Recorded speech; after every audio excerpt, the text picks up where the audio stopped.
Hello friends, welcome to pocket crypto Telugu channel. ఈ వార్త అనేది క్రిప్టో ఇండస్ట్రీకి చాలా ముఖ్యమైనదిగా చెప్పవచ్చు. అదేంటో ఇప్పుడు తెలుసుకుందాం.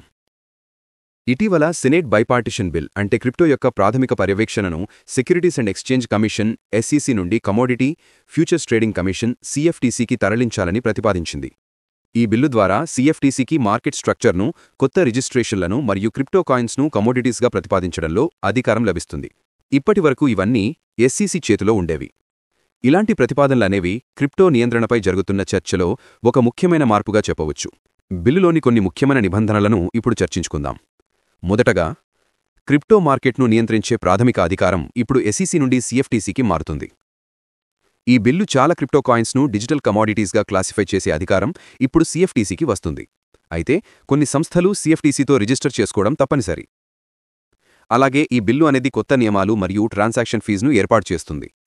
అయితే ఇప్పటికే ఈ ప్రతిపాదనకు క్రిప్టో పరిశ్రమ నుంచి పెద్ద ఎత్తున మద్దతు లభిస్తుంది. వారు దీనిని స్పష్టమైన మార్కెట్ రెగ్యులేషన్స్ కోసం ఒక ముందడుగుగా చూస్తున్నారు. అయితే ఈ రంగాన్ని నియంత్రించడంలో CFTC సామర్థ్యం గురించి కొంతమంది డెమోక్రాట్ల నుండి ఆందోళనలు వస్తున్నాయి. Thanks for watching.